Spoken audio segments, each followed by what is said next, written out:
পঞ্চায়েত নির্বাচনে যে ধরনের হামলা হুজ্জতি এবং মনোনয়নপত্র জমা দিতে বাধা প্রদান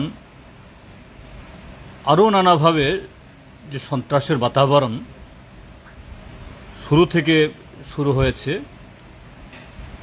এটা প্রতিকারে এবং যারা ইচ্ছুক প্রার্থীরা তারা যাতে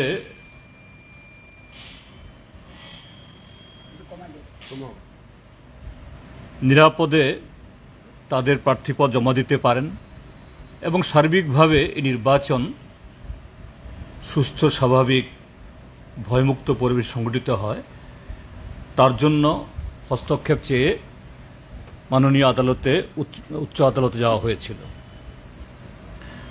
আজকে শুনানি হয়েছে এবং আজকেই যে এই বেঞ্চ রিট পিটিশন শুনে রায় দিয়েছেন।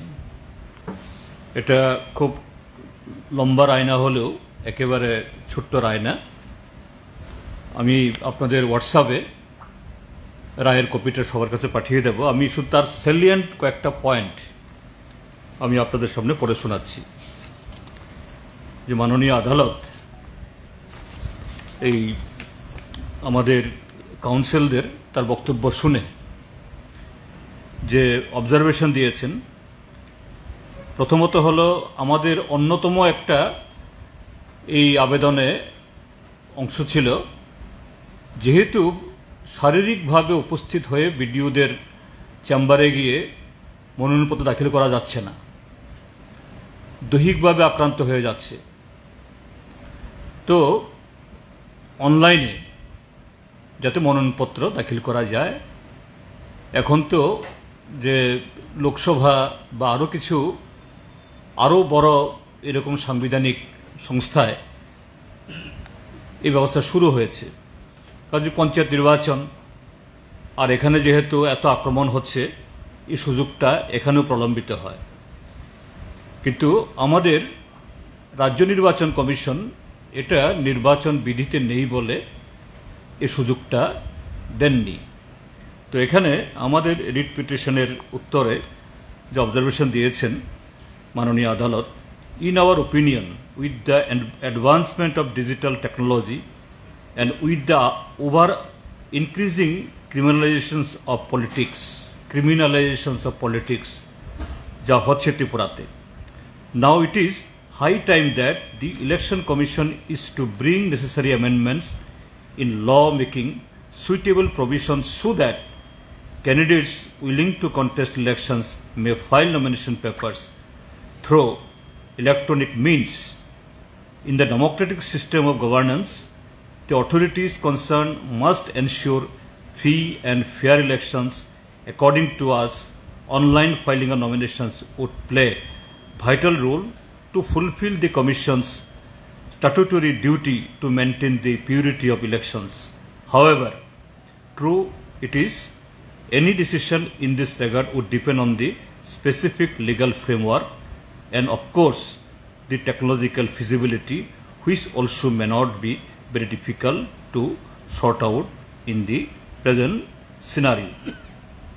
অর্থাৎ এই জায়গায় ত্রিপুরা যে এই প্রিভেলিং যে সিচুয়েশন যা চলছে, মাননীয় আদালতের এই রায়ে এটা ইমপ্লাইড যে ক্রিমিনালস বা পলিটিক্স যে ক্রিমিনালাইজেশন হচ্ছে, এতে বাধাপ্রাপ্ত হচ্ছে, এটা হওয়া দরকার টেকনোলজিক্যাল অ্যাডভান্সমেন্টের দিনে।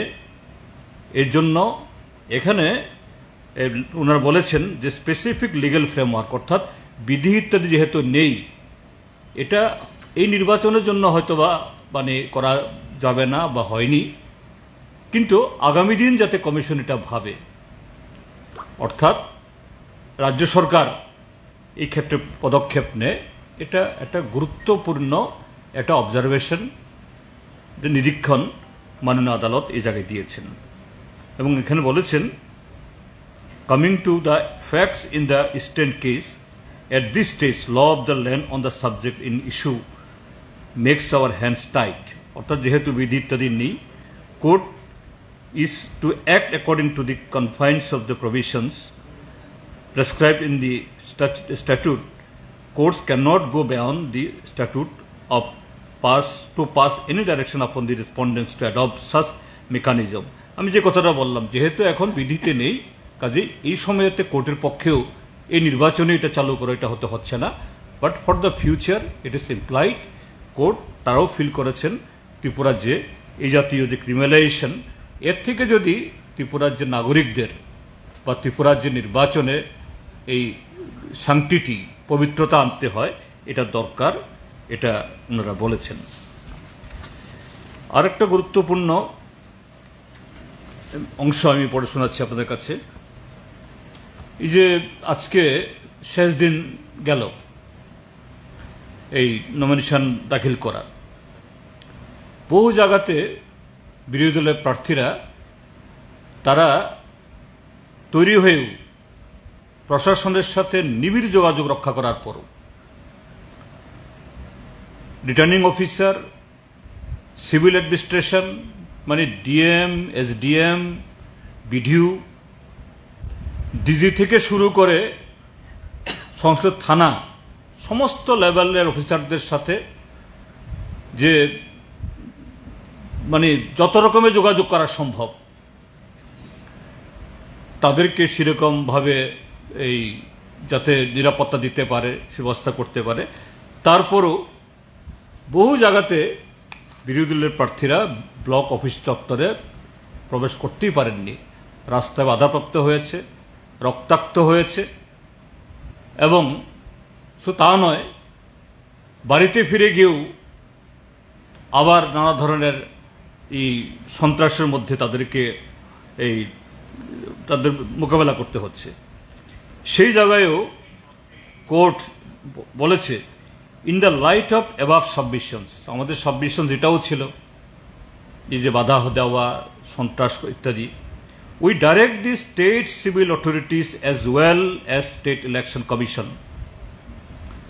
to provide adequate security to the candidates willing to submit nomination papers at the place mentioned in the notification of Panchayat election. That means for the Gram Panchayat এবং এই প্রদেশ সমিতি ব্লকগুলোতে আর জেলা পরিষদের ক্ষেত্রে জেলাগুলোতে। In furtherance thereof, the state civil authorities shall also ensure the conduct of free and fair Panchayat elections in the state of Tripura. কিন্তু অতি দুর্ভাগ্যের সাথে আমরা বলতে বাধ্য হচ্ছি যে কোর্ট, মাননীয় আদালত, তারা এইভাবে সমস্ত ঘটনা বিবেচনা করে, কারণ এই নমিনেশন পেপার যে এখন অবধি যে তথ্য সারা রাজ্য থেকে এসছে, সারা ত্রিপুরা যে 113টা আসন হল জেলা পরিষদে, তার মধ্যে প্রায় 100টা নমিনেশন পেপার বিরোধীরা জমা দিতে পেরেছেন। অর্থাৎ জেলা যেহেতু মহকুমা এই ডিস্ট্রিক্ট হেডকোয়ার্টারে একটু নিরাপত্তা আছে, ওইসব জায়গায় নমিনেশন পেপার দেওয়ার সুবিধা থাকলে, জমা দেওয়ার সুবিধা থাকলে জেলা পরিষদ যেমন হয়েছে অন্যগুলি হতো। স্টেট ইলেকশন কমিশনের কাছে আমাদের দাবি ছিল ত্রিস্তর পঞ্চায়েত, 3 টায়ার, এটাকে বলা হয় 3 টায়ার, ডিস্ট্রিক্ট লেভেল, পঞ্চায়েত সমিতি লেভেল, গ্রাম পঞ্চায়েত লেভেল। তাইলে 3 টায়ারের যে কোনো টায়ারের অফিসে তার নমিনেশন পেপার জমা দেওয়া, এর জন্য আলাদা রুলস লাগে না, এবং জেলা পরিষদের নমিনেশন পেপার জমা দেওয়ার তথ্য বলে জেলাতে হলে সুবিধা হয়। আমরা বলেছিলাম প্রত্যেক জেলা অফিসে একটা কাউন্টার খোলার জন্য, অর্থাৎ সেখানে এডিশনাল আরও বসিয়ে দিলে পরে যাদের এরকম অসুবিধা হচ্ছে তারা সেখানে গিয়ে দেবেন। কিন্তু কমিশন আমাদের বক্তব্য শুনেননি, আমাদের কথা রাখেননি। কমিশন পুলিশকে নির্দেশ দিয়েছে, পুলিশ যারা নির্বাচনে দাঁড়াতে চান তাদেরকে পর্যাপ্ত সিকিউরিটি দেওয়ার জন্য, এবং কোর্টও আজকে সে কথাটাই বলেছেন। কিন্তু আজকের যে ঘটনা আমি বলবো যে কি ধরনের মকারি, কি ধরনের তামাশা আজকে ত্রিপুরা রাজ্যের মধ্যে চলছে। ডাক্তার মানিক সাহা তিনি লম্বা চড়া কথা বলেন যে গণতন্ত্র, তারপরে সুশাসন, এবং শুনেছি আজকে সকালবেলা নাকি পশ্চিম ত্রিপুরা জেলার মনোনয়নে তিনি নিজেও এই মিছিলে অংশগ্রহণ করে তাদের প্রার্থীদের কর্মীদের উৎসাহিত করেছেন। এতে অন্যায় কিছু নেই। তিনি একজন মুখ্যমন্ত্রী না, একটা রাজনৈতিক দলের নেতা হিসাবে তিনি এটা করেছেন। নিশ্চয়ই এটা দলকে উৎসাহিত করার জন্য প্রত্যেক দলের নেতৃত্ব এটা করে থাকেন, তিনিও করেছেন। এতে গণতন্ত্র শক্তিশালী যদি হয়, মানে এইভাবে অংশগ্রহণ করলে পরে গণতন্ত্র শক্তিশালী হওয়ার কথা। কিন্তু তিনি যখন নিজের দলের লোকদের এই মনোনয়নপত্র দাখিলের জন্য মিছিলে হাঁটছেন, আবার এখান থেকে গিয়ে উদয়পুরের মাতাবাড়িতেও নাকি তিনি এরকম মিছিল অংশগ্রহণ করেছেন। কিন্তু চিত্রটা কি আজকে সারা ত্রিপুরা রাজ্যের? আমি কমরেড মানিক দে, আমরা সকালবেলা দুজন গিয়েছিলাম আজকে এই নলছর ব্লকে। 11 তারিখ থেকে নলছর ব্লক অবরুদ্ধ, ওদিকে বক্সনগর আমরা যাওয়ার আর সেরকম আমাদের যে চেষ্টা আমরা করতে পারিনি, এত সেখানে তাদের প্রস্তুতি। আমরা ভাবলাম তো নলছর আমরা যাব। পুলিশের আইজি, নির্বাচন কমিশন, সিপাহী জেলার জেলা শাসক, সিপাহী জেলার এসপি, আরও নিচুতলায় তো আছেই, তাদেরকে জানিয়ে এদিকে পুলিশের এডিজি সহ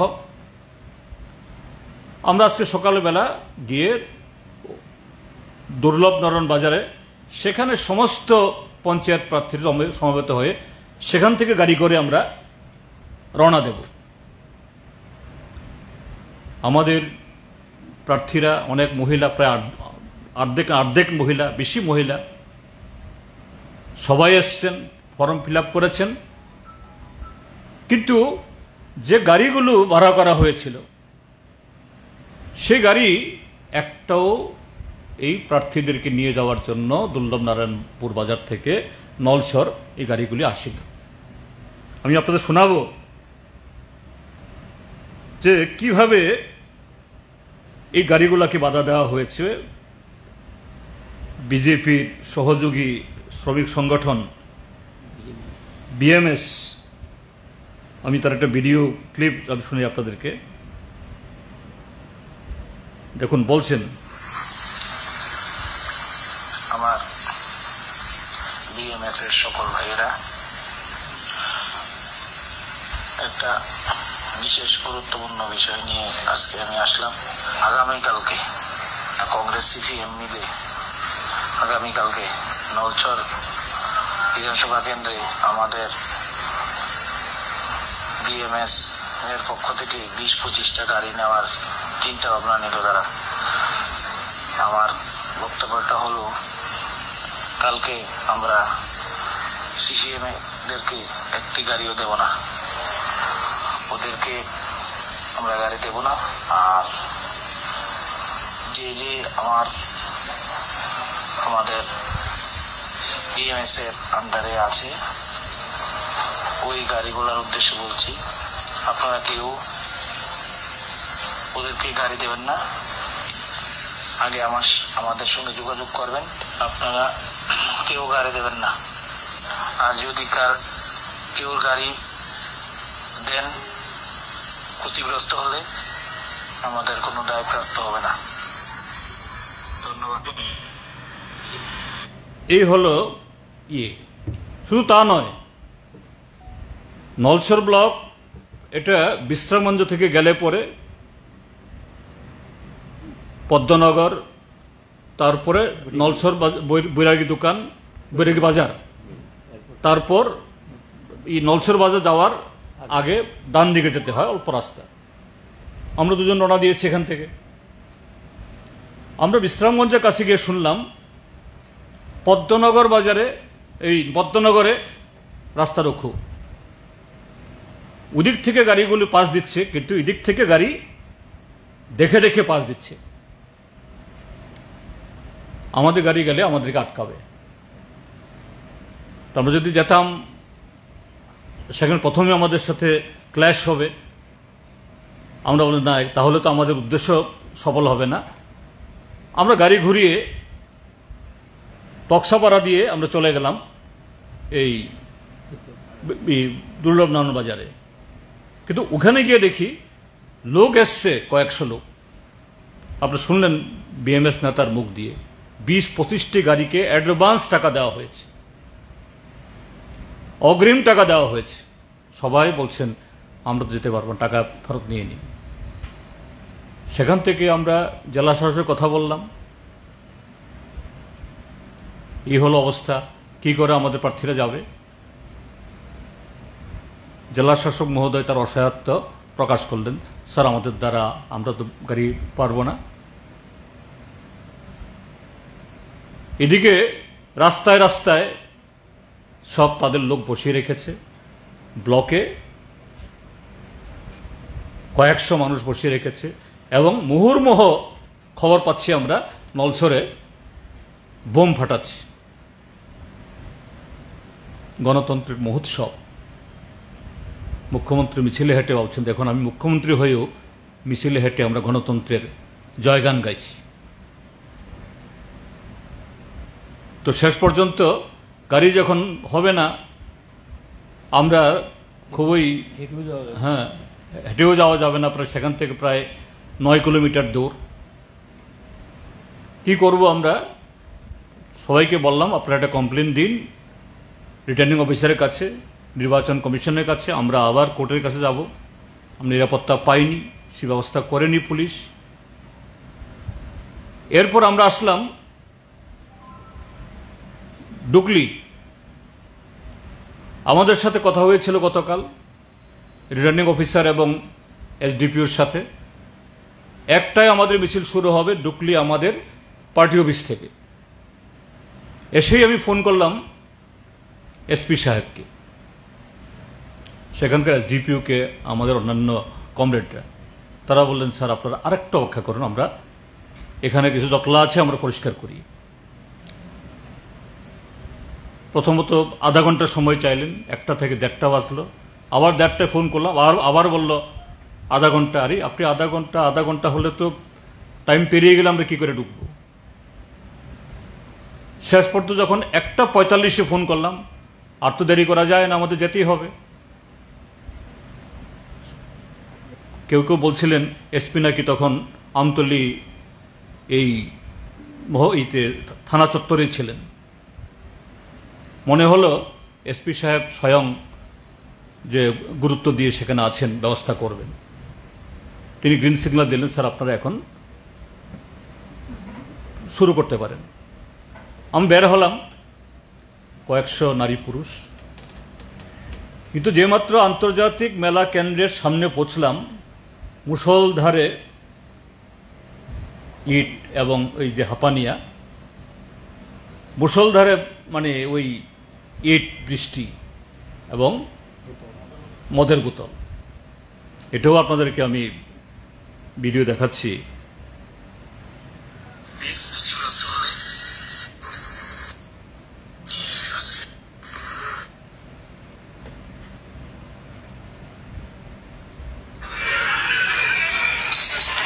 দেখুন রাজপথ, এটা কোনো গলিপথ নয়, কোনো জঙ্গল নয়। এবং দেখছেন পুলিশের কোনো মানে কমতি নেই, শত শত পুলিশ,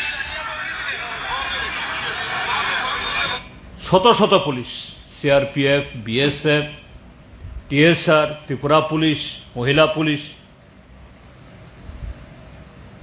হয়তো পুলিশ বলবেন আমরা তো পর্যাপ্ত পুলিশ রেখেছি। হ্যাঁ ঠিক, আমরাও বলছি, তার কোনটা নেই? কোনো দায়িত্বশীল পুলিশ অফিসার নেই এই সমস্ত সমাজদ্রোহীদেরকে আটকানোর জন্য, প্রয়োজনীয় নির্দেশিকা দেওয়ার জন্য, তাদেরকে সেখান থেকে হটিয়ে দিতে। এবং যারা আটকালো আমাদেরকে এই হাঁপানিয়াতে, শুধু সেখানে না, এর সামনে গিয়ে অনুকূল ঠাকুরের একটা মন্দির আছে সেখানে, তারপরে এই ওএনজিসি, তারপরে ব্লকে ঢোকার সামনে, সব জায়গায় সকাল থেকেই ইট পাটকেল লাঠি সোটা নিয়ে সেখানে প্রায় ওরা বসে আছে। তো পুলিশ তো ছিল, পুলিশ নেই তা নয়, কিন্তু কি নেই যে প্রশাসনের, রাজ্য সরকারের সুস্থ নির্বাচন করার জন্য সেই ইচ্ছা নেই। এবং ডক্টর মানিক সাহা যিনি লম্বাচড়া কথা বলেন, তার কথার সাথে এই হলো কাজ। আর ত্রিপুরাজ্যের পুলিশের মহামান্য মহানির্দেশক, আপনি সেদিন শুনেছেন, আমাদের প্রতিনিধিরা গিয়েছিলেন, বলছেন নির্বাচন কমিশন থেকে আমার কাছে কোনো নির্দেশিকা নেই। যাই হোক, নির্বাচন কমিশন নির্দেশিকা এটাও সত্য বলেছেন। নির্বাচন কমিশন আমরা যে কত তারিখ গেছিলাম, প্রথম 13 তারিখ, সেদিনে চিঠি দিয়েছেন। তারপর ওনার কাছে ডেপুটেশনে যাওয়ার পর আবার চিঠি দিয়েছেন। প্রয়োজনে সে চিঠিগুলোও দেখাতে পারবো আপনাদেরকে। সুনির্দিষ্টভাবে কোন রাজনৈতিক দল বা প্রার্থী যদি সেরকম নিরাপত্তা বিঘ্নিত হবে মনে করে, সব রকম ব্যবস্থা করার জন্য নির্বাচন কমিশন নির্দেশিকা দিয়েছেন, তাদেরকে যাতে এসকর্ট করে নিয়ে যায় এবং দিয়ে যায়। কিন্তু আমাদের বক্তব্য হল, নির্বাচন কমিশন যদি নির্দেশিকা না দিয়েও থাকে, পুলিশের দায়িত্ব কি? এটা কি নির্বাচন, কি নির্বাচন না? নাগরিকদের অধিকার যদি কোথাও বাধাপ্রাপ্ত হয়, তার সাংবিধানিক অধিকার যদি ক্ষুণ্ণ হয়, তার জন্য কোনো ধারা লাগে না। এটা পুলিশের নৈতিক দায়িত্ব সেই নাগরিকের সে অধিকার সুরক্ষিত করা জন্য দাঁড়ানো। আর আমাদের ডিজি সাহেব একথা বলছেন, এবং আজকে আমরা প্রত্যক্ষ করলাম কিভাবে মদের বোতল, ইট পাটকেল মারছে। আমাদের প্রাক্তন সাংসদ জন্না দাস বৈদ্য এই ইটের আঘাতে ঘায়েল হয়েছেন, আরো অনেক কর্মী এবং 2-3 জন সাধারণ পুলিশ কনস্টেবল, তারাও বেচারারা দাঁড়াতে হবে, কিন্তু অফিসাররা কেউ নেই, কোনো নির্দেশিকা দেওয়ার নেই। এখানে ঘটনা হয়েছে, কুমারঘাটেও এরকম ঘটনা হয়েছে।